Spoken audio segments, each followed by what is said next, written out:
सत्ययुग, त्रेतायुग आणि द्वापार युग या युगामध्ये ज्ञान, वैराग्य आणि मुक्तीची साधनं सांगितली. परंतु कलियुगामध्ये केवळ भक्तीचंच साधन सांगितलं. भक्ती केल्यानंतर मोक्षाची प्राप्ती देणारे आहे. आणि असा परमानंद चिन्मय मूर्ती ज्ञान स्वरूप श्रीहरींना सत्य स्वरूपाची तुझी निर्मिती केली. भगवान कृष्णांना अशी प्रिय सुंदरी आहे. आणि एकदा हात जोडले आणि त्यांनी विचारलं की मी काय करू. तेव्हा त्या भक्तीनं पोषण काय सांगितलं. काय करू. भक्ती करू का पोट भरू. सांगा मी काय करू. सांगा मी काय करू.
भक्ती म्हणते मी काय करू. आणि ते स्वीकारल्यानंतर भगवान परमात्मा या ठिकाणी प्रसन्न होतील आणि त्यांनी तुझी सेवा करण्यासाठी या मुक्तीच्या दासीच्या स्वरूपात ज्ञान आणि वैराग्य त्यांना सत्य स्वरूपामध्ये स्वाधीन केलं. आणि तुझं मूळ रूपाने वैकुंठामध्ये भक्तीचं पोषण करते. आणि या प्रत्येक वेळी या भक्तांचं या ठिकाणी पोषण करत असताना या ठिकाणी तू केवळ सावलीच्या स्वरूपामध्ये राहतेस. ही मुक्ती जी आहे ना, ही मुक्ती कलियुगामध्ये नास्तिकच्या रूपानं रोगानं ग्रस्त या ठिकाणी होऊन क्षीण होऊ लागले आहे. म्हणून लगेच तुझ्या आज्ञेनं या ठिकाणी पुन्हा वैकुंठाला निघून गेली. आपण म्हणत असतो पहिला काळ जुना होता, आनंद होता. कोणता आनंद होता. आनंद या जीवनाचा सुगंधा परी दरवळावा.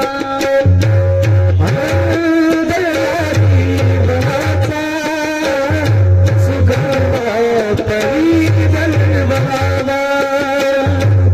आनंद या जीवनाचा सुगंधा परी दरवळावा. सुगंधा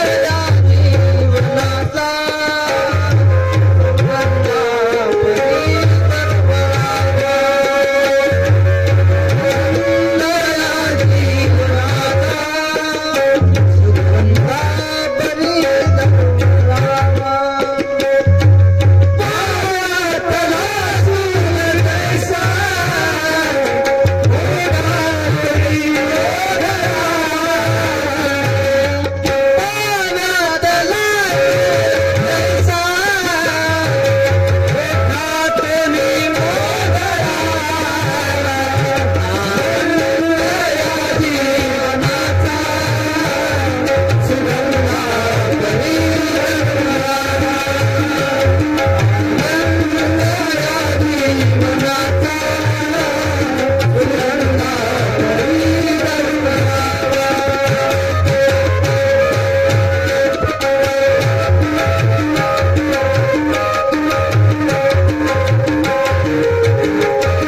अशा प्रकारे सांगतात आनंद होता या जीवनामध्ये, आता आनंद राहिलेला नाही.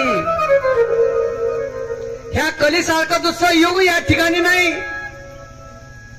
आणि या युगामध्ये घराघरामध्ये प्रत्येक माणसाच्या हृदयामध्ये स्थापन केलेले आणि सर्व साधनांना तुच्छ ठरवलं आणि भक्ती विषयक मोठ्या उत्सवांना प्राधान्य देऊन तुझा प्रचार केला तर श्रीहरींचा दास म्हणून या ठिकाणी घेण्यात येईल.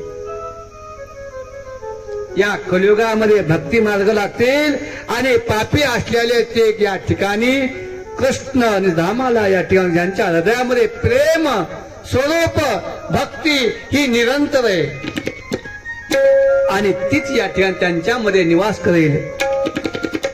ज्यांच्या हृदयामध्ये भक्ती आहे त्यांना प्रेत, राक्षस, पिशाच्य यांची कधीही बाधा होणार नाही आणि दैत्य त्यांना स्पर्श सुद्धा करू शकणार नाही. त्यांच्या हृदयामध्ये तप, वेदाध्ययन, ज्ञान, कर्म कोणत्याही साधनाने भगवंत वश होऊ शकत नाही. केवळ त्यांच्या मनामध्ये त्यांच्या कर्मामध्ये भक्ती वश होतात. असं या ठिकाणी तुला गोपीचं उदाहरण या ठिकाणी पुढे देणार आहे. आणि 1000 जन्माच्या पुण्याईनं भक्तीविषयक प्रेम निर्माण होतं. आणि या कलियुगात भक्ती केवळ भक्तीचाच रस आहे. भक्ती प्रेम वीण ज्ञान नको देवा, भक्ती प्रेम वीण ज्ञान नको देवा, भक्ती प्रेम वीण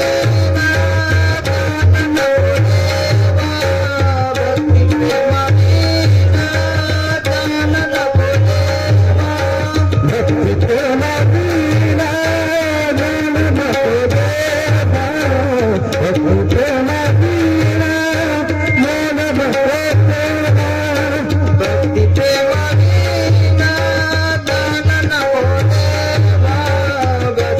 नको देवा, भक्ती प्रेम वीण ज्ञान नको देवा, अभिमान नित्य नमाता माझी, अभिमान नित्य नमाता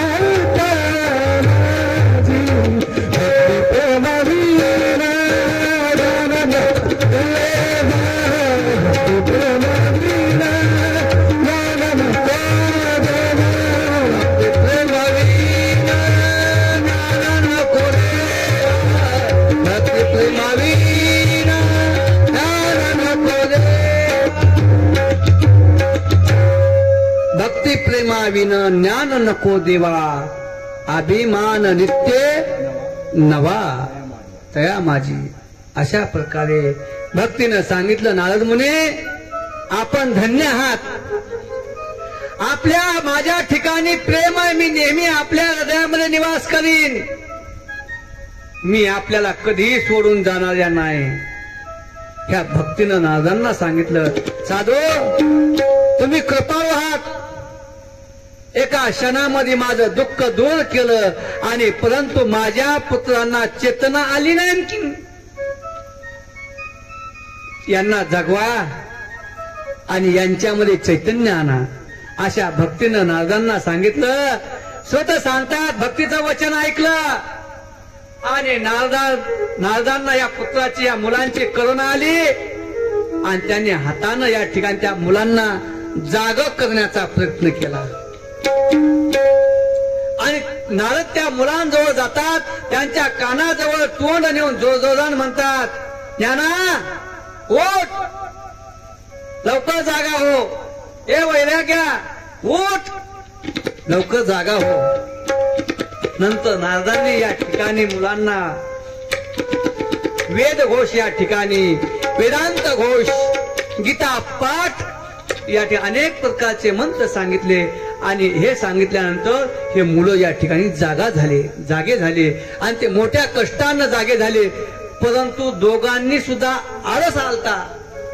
मनुष्य झोपी गेल्यानंतर एकदम जाग आल्यानंतर मनुष्याला जांभळी येत असते आणि जांभळी त्या ठिकाणी आळसामुळे जांभळी येते आणि डोळे उघडून पाहू शकत नव्हते हे मुलं. जांभळी गेली आणि त्यांचे बहुतेक केस या ठिकाणी बगड्याच्या रंगासारखे होते, त्या मुलांचे पांढरे होते आणि सर्व अंग वाळलेल्या लाकडाप्रमाणे निस्तेज झालं होतं त्या दोन्ही मुलांचं. आणि अशा प्रकारे हे दोघांना भुका लागली, भुकेने व्याकुळ झाले आणि भूक लागल्यानंतर लगेच झोपू लागले हे मुलं. आणि असं नारदांना पाहिलं आणि नारदांना पाहिल्याबरोबर पुन्हा आणखी नारदांना चिंता लागली. ते विचार करू आता आपण काय करायचं. यांची झोप त्यापेक्षा अधिक वद्द अवस्था कशी दूर होईल. शौनकांना अशी काळजी लागली आणि नारद या ठिकाणी भगवंताचं चिंतन करू लागले. नारायण नारायण श्रीमन्नारायण नारायण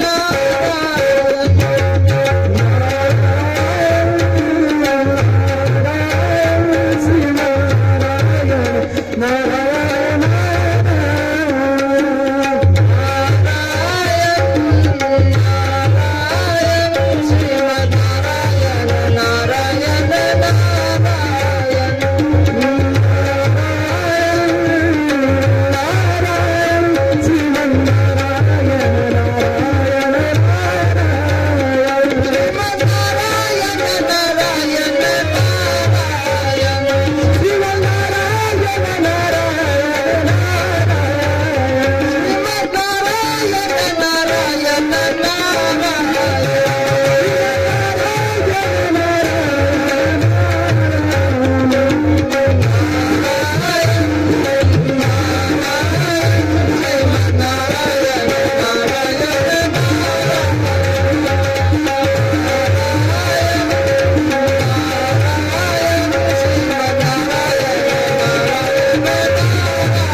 अशा प्रकारे नारदाने भगवान चिंतन या ठिकाणी केलं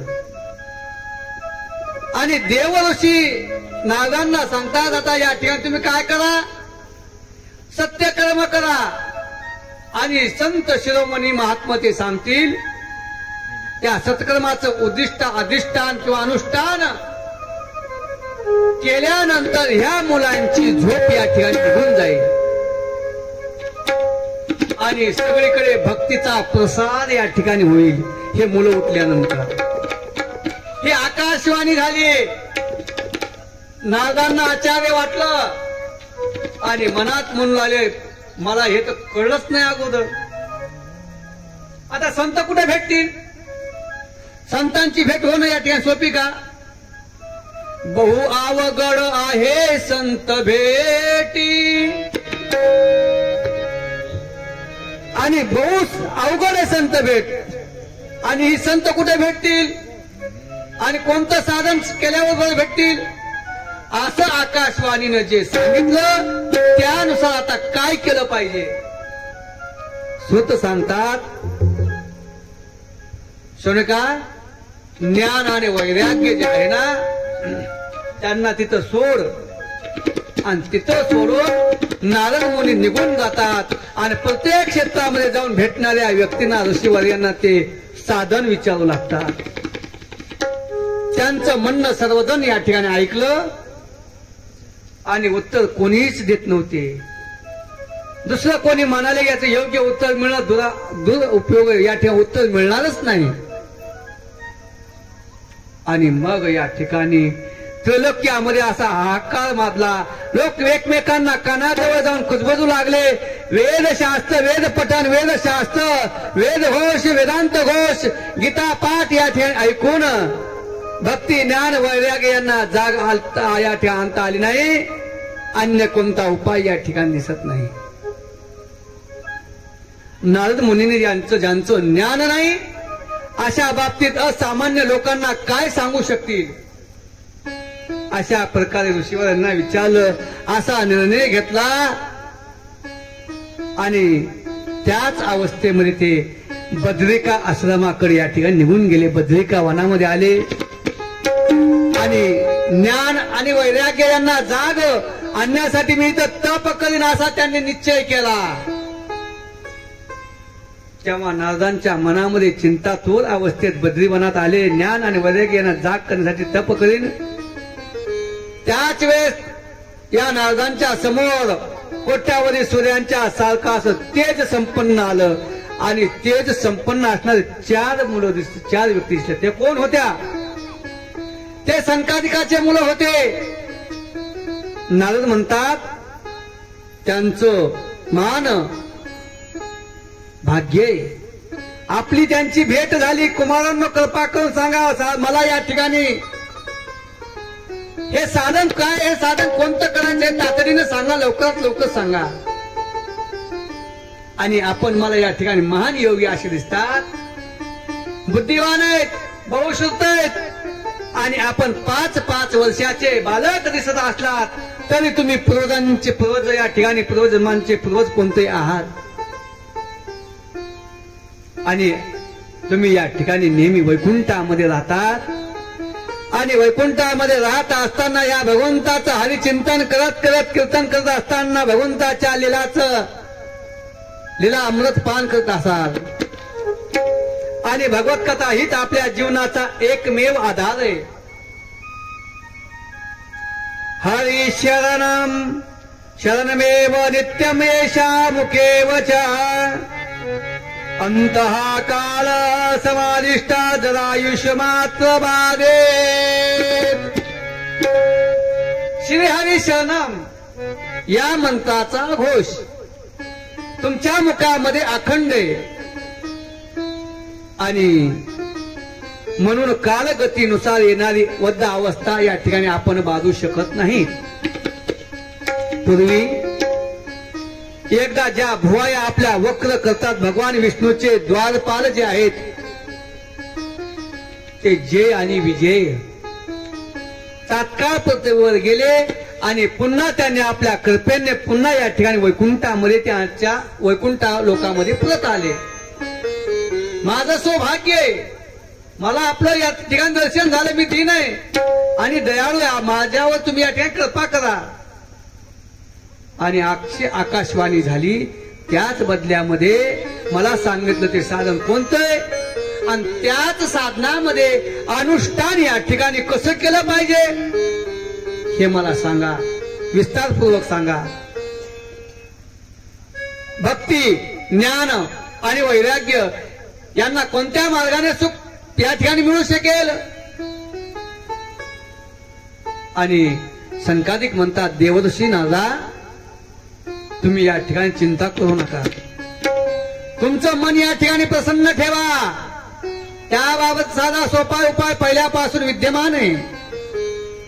आणि नारद मुनी आपण धन्य आहात, कृष्णांच्या भक्तामध्ये या ठिकाणी अग्रण्य भक्ती योगाचे मध्ये सूर्य आहात तुम्ही. आणि आपण भक्तीसाठी प्रयत्न या ठिकाणी करत आहात.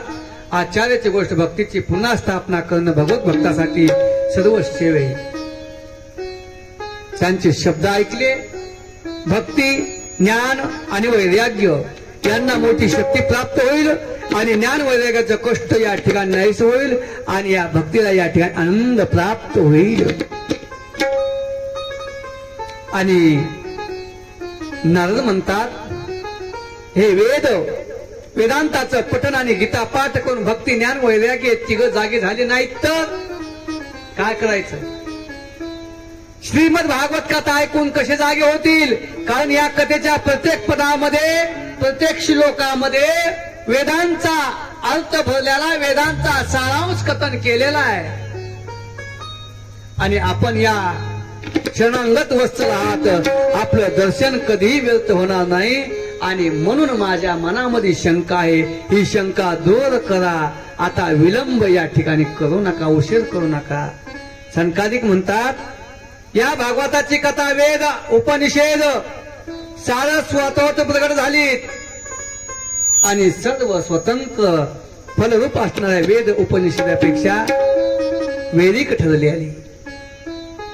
ज्याप्रमाणे झाड आहे ना, ह्या झाडाच्या रसबुंद्यापासून फांदीच्या शेंड्यापर्यंत त्याचा आस्वाद घेता येत नाही, परंतु ज्यावेळी तो रसाच्या फळाच्या रूपाने प्रगट होतो, ते फळ या ठिकाणी सर्वांना हवासा वाटतो.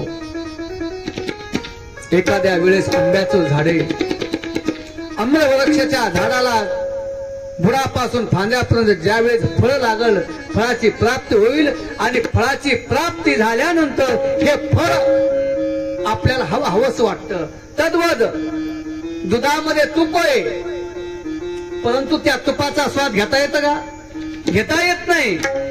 तेच त्या दुधापासून त्या तुपाला वेगळं करावं लागतं, केलं जातं आणि त्यानंतर तूप या ठिकाणी प्राप्त होत असतं.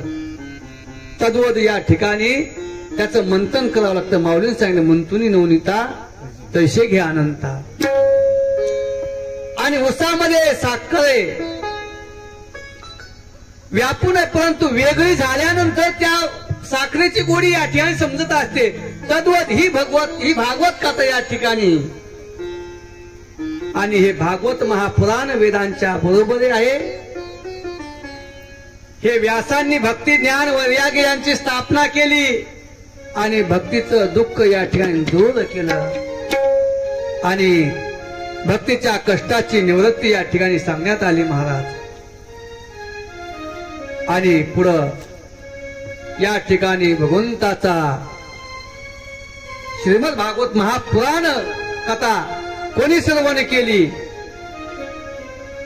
आणि कथा श्रवण केल्यानंतर मनुष्यच काय, एका पिशाच्याचा सुद्धा या ठिकाणी उद्धार होतो, अशी ही श्रीमद भागवत महापुराण कथा आहे.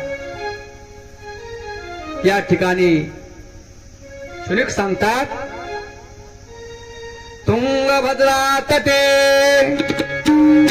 पूर्वभूतमातुमतम यत्र वर्णा स्वधर्मेण सत्य सत्यकर्मात् पुराहा आत्मदेवो पुरो अस्मनि सर्ववेद विशारद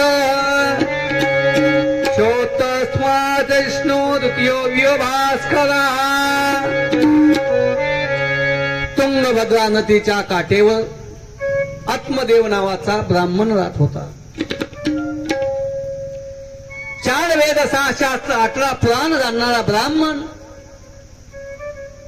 आणि आपलं दैव, आपलं प्रारब्ध अनुकूल असेल ना, कुणी काही करा, किती कोणी वडण्याचा प्रयत्न करा, परंतु या ठिकाणी आपलं भाग्य, आपल्याला या ठिकाणी अन्न मान धन आपल्या प्रारब्धाशिवाय मिळत नाही.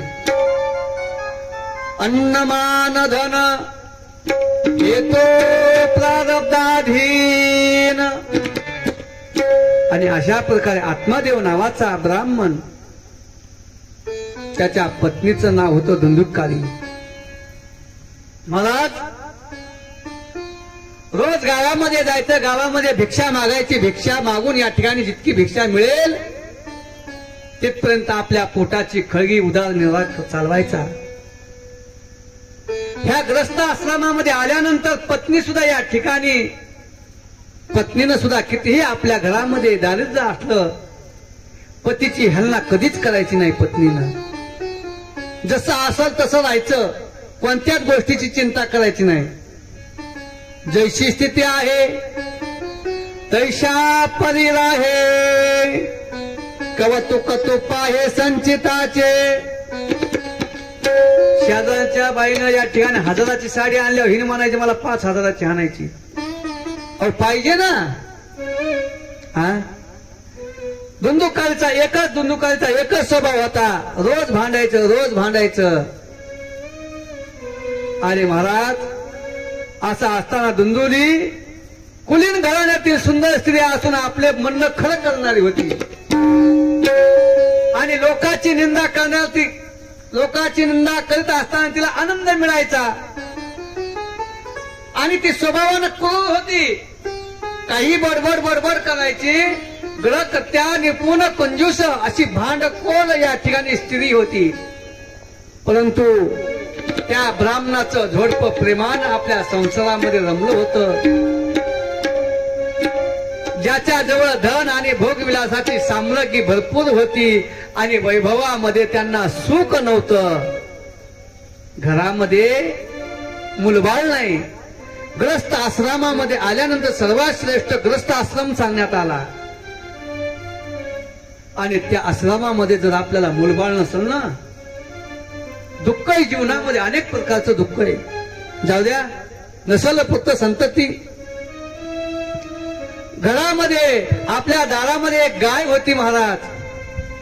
ती गाय कधीही वेली नाही. आणि अशा प्रकारे गाय वेली नाही. झाडामध्ये एक तुळशी वृंदावन होतं. त्या तुळशी वृंदावनाला कधीही मंजिरी लागली नाही. झाडामध्ये एक आंब्याचं झाड होतं, कधीही फळ या ठिकाणी त्याला लागलं नाही. काय प्रारब्ध आहे आत्मदेवाचं. आणि रोज या ठिकाणी पत्नी भांडायची. एक वेळेस खूप त्रास झाला आणि आत्मदेवानं सांगितलं पत्नीला, दुंदुली आता मी या ठिकाणी आत्महत्या करायला जातो. जा म्हटली, जा. रोजच चाललंय तुमचं, रोजच चाललंय. आणि अशा प्रकारे पाहिलं आणि यती महाराज या ठिकाणी आत्मदेव या ठिकाणी सकाळीच घराच्या बाहेर निघून गेले. दुःख आहे अंतःकरणामध्ये, दुःख आहे. जात उन्हाचे दिवस आहेत आणि उन्हाच्या दिवसामध्ये आता आत्महत्या करणार. तितक्यात एक साधूंचं दर्शन झालं. संतांची संगत झाली. किती अर्धा क्षण करता संतांची संगती, तेने होय शांती मत पापा. अहो अर्धा क्षण जर घडलं, संतांची संगत झाली आणि या संत म्हणतात तुम्ही कोण? महाराज तुम्ही साधू दिसतात. या शरीराला आत्मदेव म्हणतात. त्या आत्मदेवानं पूर्व इतिहास सर्व या ठिकाणी सांगण्यात आला. माझी पत्नी खूप भानखोदर आहे आणि काय करावं काय नाही. आणि त्या संन्याशानं या ठिकाणी संतान नसल्यामुळे दुःखी असल्याला तो पाणी पिऊन तिथं थांबला. थोड्याच वेळात संन्यासी दिसला. या संन्याशानं पाणी पिलं. ब्राह्मणाजवळ येऊन त्या चरणांना साष्टांग नमस्कार टाकला आणि त्यांना वाटलं आता काहीतरी या ठिकाणी मला सांगतील. ब्राह्मण तू का रडतोस, कशामुळे? तुझ्या मनामध्ये कोणती चिंता आहे? ताबडतोब मला सांग, तुझ्या दुःखाचं निरसन करेल. ब्राह्मण म्हणतो येते महाराज,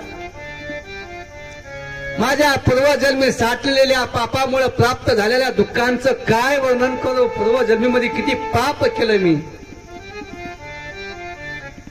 माझे पितर मी तर्पणासाठी पाणी देतो, चिंतायुक्त होतात.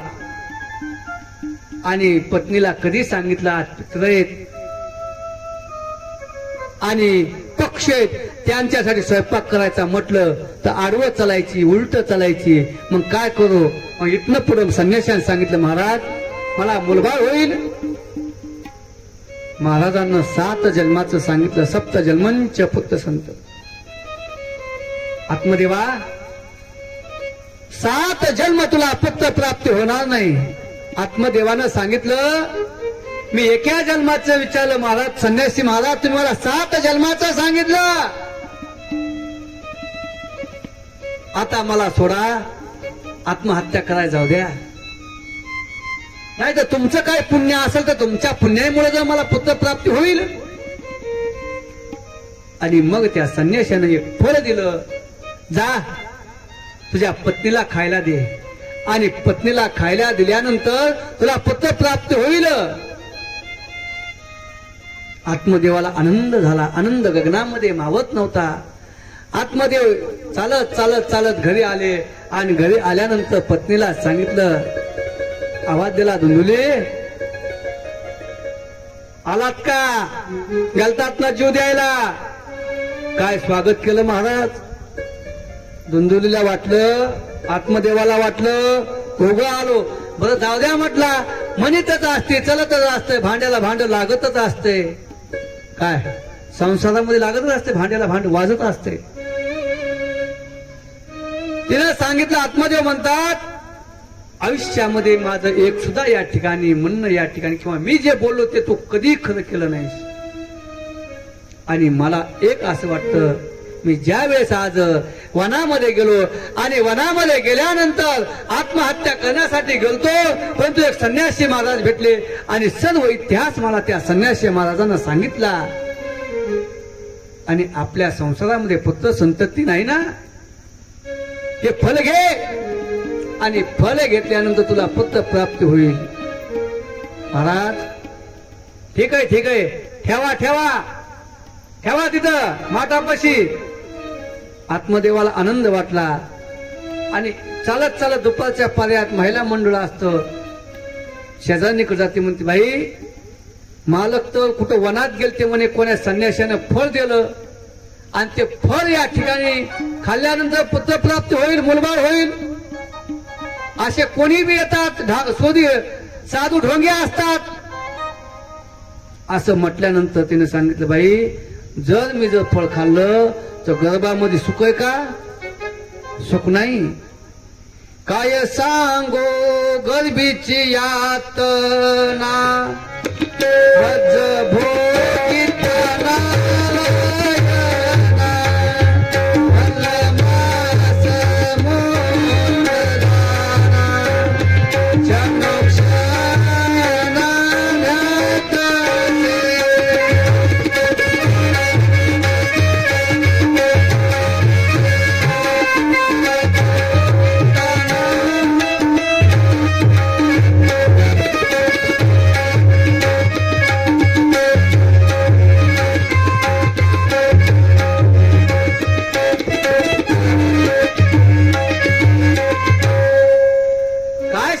गर्भामध्ये किती यातना आहे, किती दुःख आहे.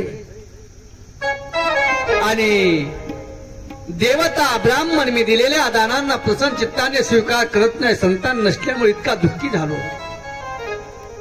मग त्यांनी या ठिकाणी सांगितलं, तिने विचार केला, हे दुःख या ठिकाणी किती या प्रसूदेव गर्भ आडवा आला तर आपल्याला प्राण गमवावे लागतील. आणि या भयंकर दुःख अशी नाजूक मी लावून या ठिकाणी मी सहन करू शकणार नाही. आणि असा विचार केल्यानंतर तिच्या गावामध्ये तिची मोठी बहीण होती आणि बहिणीला सांगितलं, ताई अशा ना असं आमच्या पतीनं सांगितलं. मग हे फल जे होतं, हे फल गाईच्या गोट्यामधल्या गायला खाऊ घातलं आणि पाहता पाहता त्या गायला सुद्धा दिवस गेले, गर्भवती गाय राहिली. आणि हिनं पाहता पाहता पाहता गर्भवतीचं नाटक केलं. आपल्या अंगावर वस्त्र धारण करायचे. 1 महिना, 2 महिने, 3 महिने, पाहता पाहता 9 महिने 9 दिवस जवळ जवळ आले. आणि पतीला सांगते, स्वामी मला फार गर्भाच्या यातना व्हायला, तुम्ही आता थांबू नका. आनंद आहे. ह्या आनंदामध्ये या ठिकाणी बहिणीला मुलगा झाला आणि तेच मुलगा या ठिकाणी घेतला आणि या दुंदुनीला आणून दिला.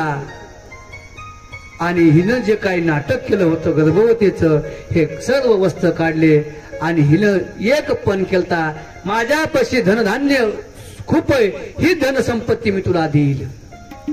आणि हिनं सांगितलं, मालक आपला मुलगा गर्भामध्येच या ठिकाणी मरण पावला.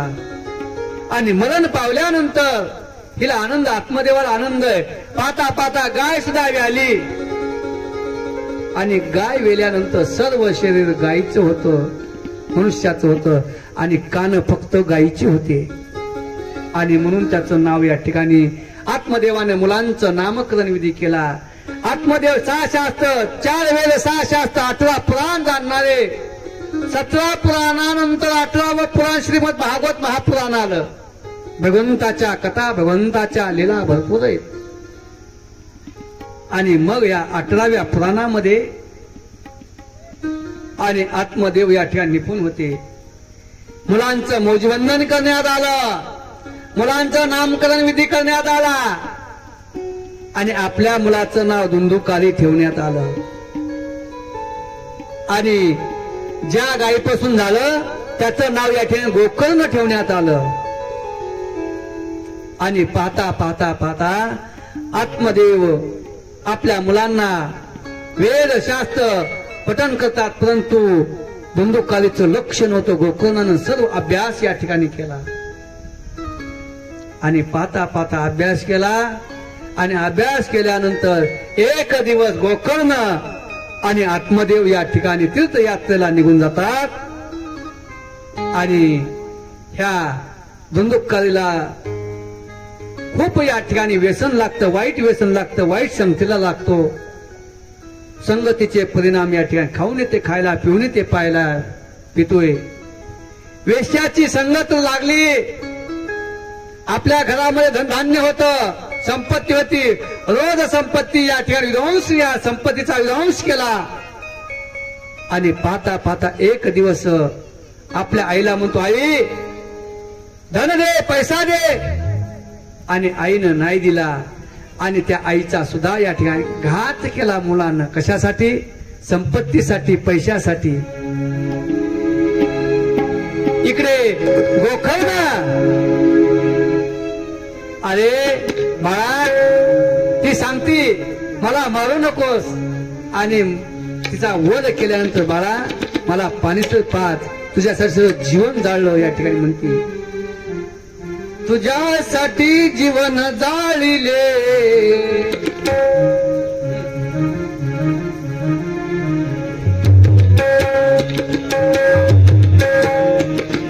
तुझ्यासाठी जीवन जाळिले, पाणी पाय, तुझ्यासाठी जीवन जाळिले, पाणी पाय.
अशा प्रकारे जिच्या वेळेस आत्मा त्या गोकळ आपल्या धुंदुकलीनं आपल्या धुंदुकारीनं आपल्या आईचा मातेचा वध केला.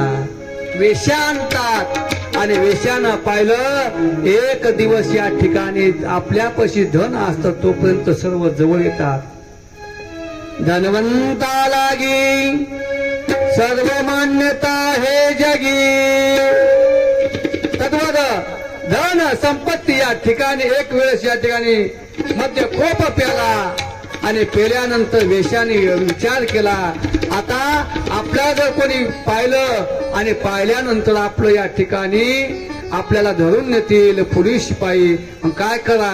मग त्या वेश्यानं या ठिकाणी आपल्या घरामध्ये विस्तव केला आणि विस्तवाचे निकाले त्या गोकळ आपल्या धुंदुककारीच्या मुखामध्ये घातले आणि त्याचा वध केला. आत्महत्या करायला मग पुढं चालत चालत सर्व गावामध्ये घरदार होतं सर्व संपलं आणि आत्मदेव सुद्धा या ठिकाणी तीर्थयात्रा करत करत काशीला त्यांचा या ठिकाणी त्यांनी या लोकाची यात्रा संपवली आणि प्रलोकामध्ये निघून गेले. आणि पुढे या ठिकाणी गोकर्ण तीर्थयात्रा करत करत करत खूप दिवसांनी घरी आला आणि घरी आल्यानंतर पाहिलं आई कुठे माझी. गावातल्या लोकांनी सांगितलं गोकर्णा आई गेली. तुझे बाबा म्हणला बाबा गेले. म्हणला भाऊ सुद्धा गेला. सर्व हकीकत सांगण्यात आली. अरे तुझ्या भावानं वाईट कर्म केलं पाप केलं. पाप केल्यानंतर त्या वेश्यानं तुझ्या भावाचा वध केला. चला म्हणला घरी जाऊ. घरामध्ये गेल्यानंतर सर्व घरामध्ये बांगड्या पडलेल्या आहेत बाटल्या पडलेल्या आहेत. त्याने विचार केला ज्या वेळेस माझे आई वडील होते काय थाट होता घरामध्ये आता काय झालंय. मग गोकर्णाने विचार केला संध्याकाळी घरामध्ये झोपतो त्यावेळेस आपल्या भावानं आपलं रूप दाखवायला सुरुवात केली. कधी मांजर व्हायचा कधी कुत्र व्हायचा कधी ससा व्हायचा. गोकर्ण म्हणतो अरे कोण आहेस समोर ये असं काय भीती दाखवतोस. महाराज त्या गोकर्ण म्हणतो दादा मी तुझा भाऊ आहे. अरे मी जे नाही ते केलं आणि त्या वेश्याने माझा घात केला. मला पिशाच्य योनी प्राप्त झाली. खूप त्रास या पिशाच्या योनीमध्ये म्हणून कितीही संकट आले तर कधीही आत्महत्या करायची नाही महाराज. आणि मग सांगितलं माझा उद्धार कशाने होईल. आत्मदेवाने सांगितलं तुला जर उद्धार करायचा असेल तर तुला 7 दिवस श्रीमद भागवत महापुराण कथा या ठिकाणी श्रवण करावं लागल. ठीक आहे. आणि ब्राह्मण देवताला बोलवलं. महाराज आमच्याकडे आल्यानंतर आधी विचार भागवत कुठं करायचे सवय झाली ना तर आम्हाला. एक जण म्हणले महाराज भागवत कथा करायची म्हणले कुठं गंगा मसल्याला. म्हणले ठीक आहे. म्हणले घरगुती मिळाला असं पटांगण असल अहो घरात कथा. तिथं गेल्यानंतर पाहिलं तर कथा म्हैसा होती ना आमच्या सोबत. एकच दिवस होते. एक दिवस आले पुन्हा आलेच नाही ते. नका म्हणले तुम्हीच करा आता. आता रामकृष्ण गोपाल भगवान की जय. मग आता अशी कथा करावी लागते. मग कथा करायला गोकर्णाने तर महाराज कथा करायची म्हणले कुठं तुमच्या घरात. म्हणले नको. तुमच्या घरात म्हणलं की नगत. म्हणले कस काय तुमचा भाऊ म्हणले तिथं भूत आहे कथा कार्य आहे ना. म्हणले जाऊ दे गावातले नाही तर बाहेर गावच्या आणाव. मग बाहेर गावच्या देवाला फोन केला महाराज कथा करायची. महाराज म्हणले हो सगळं ठरलं. म्हणले कुठं करायचं घरात. म्हणले त्याच्या घरात भूत आहे. म्हणले ते महाराज सुद्धा येणार कोणीच येणार. बरं जाऊ द्या म्हणले भागवतकार मीच सांगतो मीच कथा करतो. गोकर्ण झालं कथा मीच करतो. भागवतकार येणार कथा ऐकाय चला म्हणले. शेजारच्या बाया म्हणल्या नको बाई माझी भूत असते कशाला जायचं भागवत ऐकाय. कथा ऐकाय कोणी येणार कथा सांगाय कोणी येणार. आणि गोकर्णानं सांगितलं अरे दादा तुला या पिशाच्या योनीतून जर मुक्त व्हायचं असेल तर तुला भागवत कथा श्रवण करावं लागल. कशी करावं लागल. ही कथा या ठिकाणी मनन चिंतन निर्धास एकाग्र चित्तेने कथा जर श्रवण केलीस तर कथे या ठिकाणी पिशाच्या मधून तुझी मुक्ती प्राप्त होईल. आणि पाता पाता पाता गाईचं शेण आणलं गोमूत्र आणलं सरास मार्जन केलं. कथेला प्रारंभ झाला. पहिल्या दिवसाची कथा झाली. आणि त्या ठिकाणी कथा सांगत असताना गोकर्णानं सांगितलं दुंदुली काय म्हणतो मी राहू कुठं. मग त्यांनी त्याला वेळच्या खांबामध्ये सांगितलं राहायला, 7 कांड्यामध्ये राहायला. पहिल्या दिवसाची कथा झाली, पहिलं कांड फुटलं. दुसऱ्या दिवसाची कथा झाली, दुसरं कांड फुटलं. तिसऱ्या दिवसाची कथा झाली, तिसरं कांड फुटलं. पाहता पाहता 7 दिवसाची कथा झाली, 7 कांडे फुटले. आणि तिथून या पिशाच्याच्या यातून उद्धार झाला. गोपाल कृष्ण भगवान की जय. भाषा महापुराण की जय. श्री सुखाचार्य भगवान की जय. राधे श्याम. घ्या भजन घ्या 2 मिनिटं.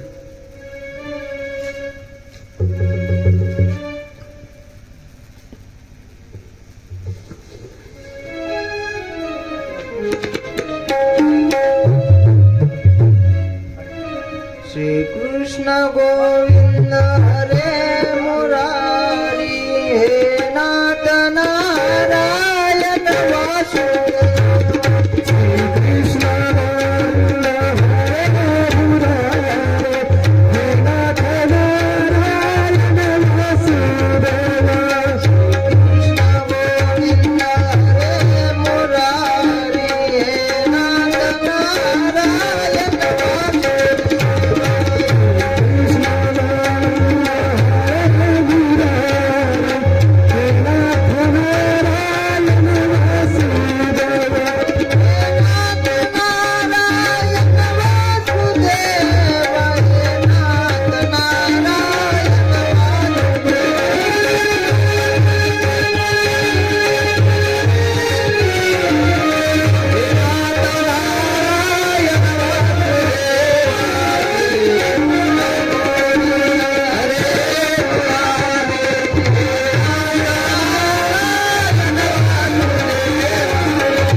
अशा प्रकारे आजचा कथाभाग या ठिकाणी उद्या ठीक 1 वाजता कथा या ठिकाणी आरंभ होईल.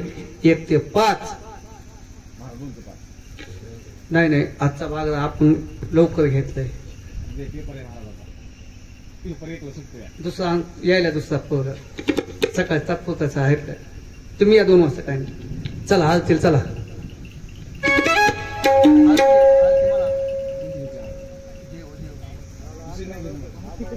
या कोणती घ्या तुमच्या आता तुमची